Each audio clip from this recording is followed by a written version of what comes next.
Those who were around in the 1980s remember Oliver North, now the new president of the National Rifle Association, for his role in the Iran-Contra affair.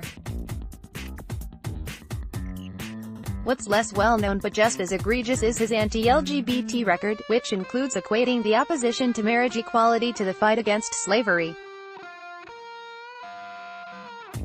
North, then a Marine Corps officer, because infamous during Ronald Reagan's presidency for his work in supplying arms to Iran in exchange for Americans held hostage as well as money that was funneled to the Contras, a group opposing Nicaragua's left-wing government, at a time when such aid was banned by a law passed by Congress. He was prosecuted and convicted on several charges, but his convictions were later vacated. North then became a right-wing politician, running unsuccessfully for the U.S.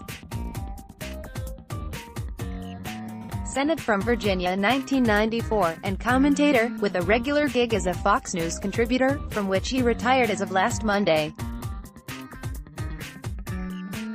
He has often made LGBT people a target, as documented in a Washington Blade story.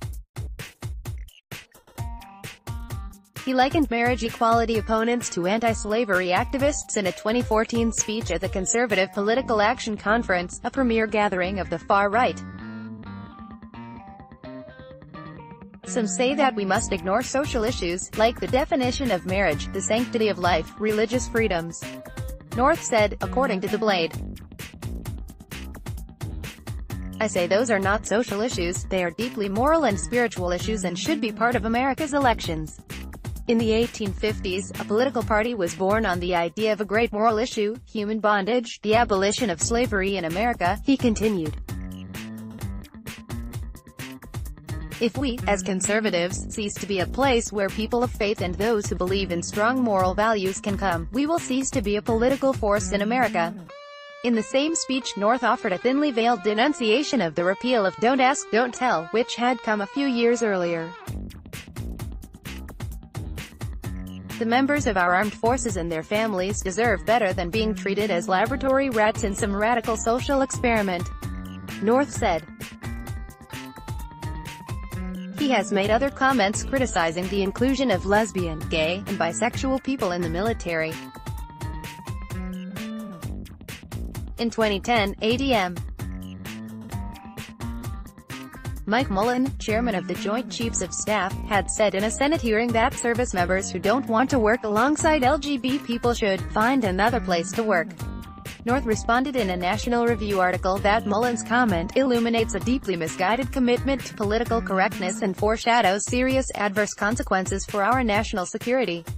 The same year, The Blade notes, he told Fox News host Sean Hannity that allowing openly LGBT people in the military would lead to allowing pedophiles. Now, here's what's next. North said, NAMBLA members, same-sex marriages, are chaplains in the U.S.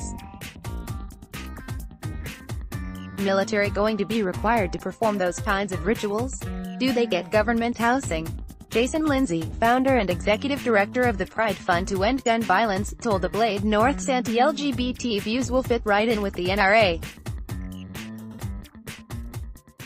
The NRA is on a quest to dismantle our nation's gun safety laws and stands in complete opposition to any new reforms, despite public opinion and the tragic human cost.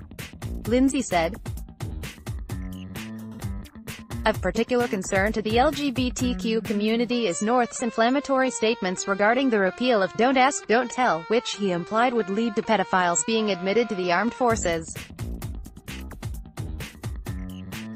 Previous actions and statements make clear that this is not an individual who should have a leadership position in any organization, but is not a surprising choice for an organization as disastrous to public safety as the NRA.